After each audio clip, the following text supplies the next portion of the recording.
हर हर महादेव सभी को। आप सभी का एक बार फिर से स्वागत है हमारे चैनल में। आप सभी को नवरात्रि के 7वें दिन की हार्दिक शुभकामनाएं। नवरात्रि के 7वें दिन आज सुनते हैं माँ कालरात्रि की कहानी। माँ दुर्गा के 9 रूप हैं, जिनमें 7वें दिन माँ कालरात्रि की पूजा की जाती है। माँ कालरात्रि नवदुर्गा में से एक हैं, जिनकी पूजा नवरात्रि के 7वें दिन की जाती है। इस दिन को महासप्तमी कहा गया है। माँ दुर्गा ने यह अवतार बुराई का नाश करने के लिए लिया था।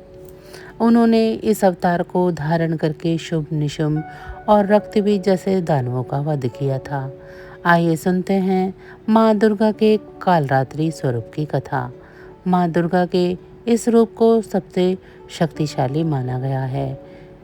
इनके शरीर का रंग घने अंधेरे की तरह काला है और माता के अत्यंत लंबे केश खुले और बिखरे हुए हैं। माँ कालरात्रि के गले में विद्युत की तरह चमकने वाली माला सुशोभित है। 4 भुजाओं वाली कालरात्रि देवी गधे पर मंडित रहती है। इनके बाएं हाथ में लोहे का कांटेदार अस्त्र अलंकृत है और दूसरे हाथ में एक कतार है। माँ कालरात्रि का दायां हाथ हमेशा ऊपर की ओर उठा रहता है, जो लोगों को सदैव अपने आशीर्वाद से सुसज्जित रखता है। उनका नीचे वाला हाथ भक्तों को आश्वासन देने के लिए है कि माता के संरक्षण में भय मुक्त होकर रह सकते हैं।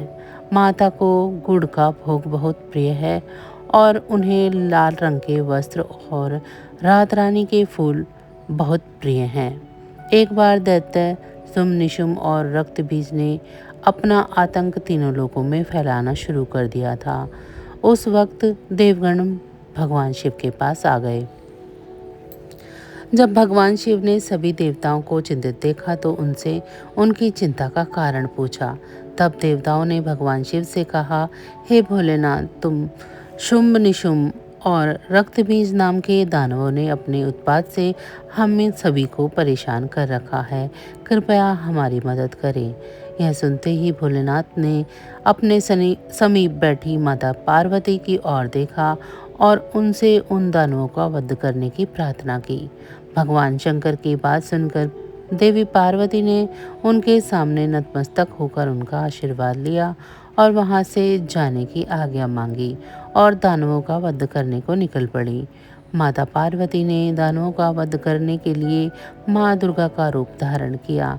इस रूप में वे सिंह पर सवारी करती हुई अति मोहक और शक्तिशाली लग रही थी।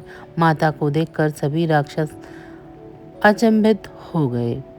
उन तीनों ने माता के साथ एक घमासान युद्ध किया। दैत्यों ने अपना पूरा बल लगा दिया, लेकिन माता के सामने टिक नहीं पाए। आदि शक्ति ने शुंभ और निशुंभ का वध कर दिया।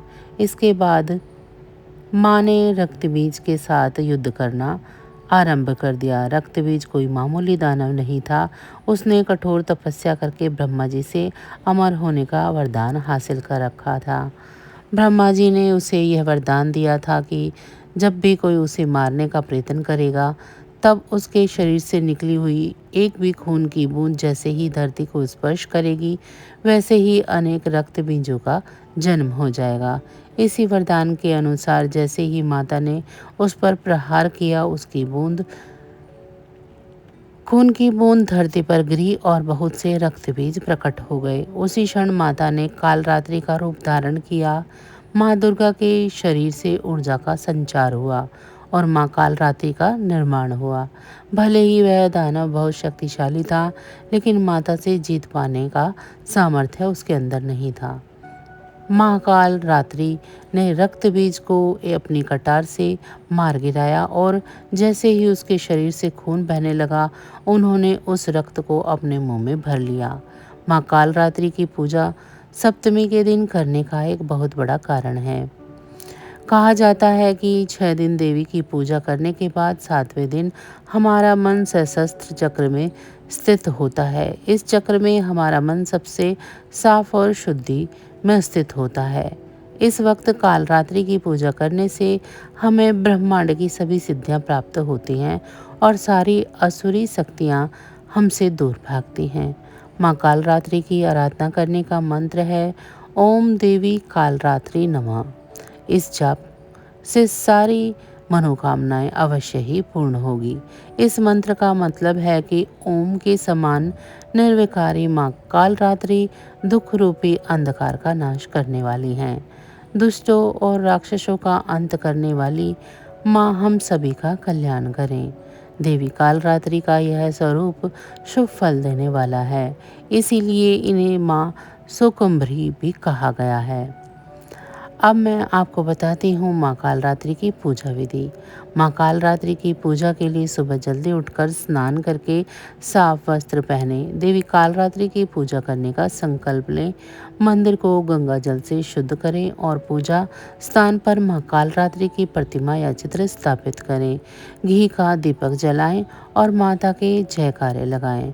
रोली, अक्षत, गुड़हल के फूल, लौंग, बताशा, गूगल और गुड़ आदि अर्पित करें। माँ कालरात्रि को गुड़ और गुड़ से बनी चीज़ों का भोग लगाएं।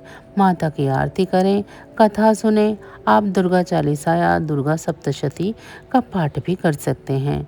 लाल चंदन की माला से माँ कालरात्रि के मंत्रों का जाप करें।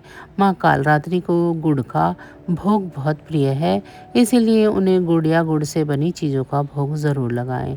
या देवी सर्वभूतेषु माँ कालरात्रि रूपेण संस्थिता नमस्तस्यै नमस्तस्यै नमस्तस्यै नमो नमः। माँ कालरात्रि के ब्रह्मांड के समान गोल नेत्र हैं और उनकी हर सांस के साथ माँ की नासिका से अग्नि की ज्वाला निकलती है।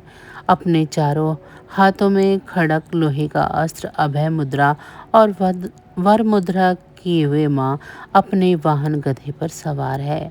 यह माँ दुर्गा का शक्तिशाली रूप हमें सिखाता है कि बुराई कितनी भी शक्तिशाली क्यों ना हो, परंतु अच्छाई के सामने घुटने टेक ही देती है। जो इंसान सच्चे मन से माँ की पूजा करेगा, माँ किसी न किसी रूप में अवतरित होकर उनके जीवन की सभी बुराइयों का नाश कर देगी। तो यह थी माँ कालरात्रि की कथा। आपको आज की यह कथा कैसी लगी, कमेंट बॉक्स में ज़रूर बताइएगा।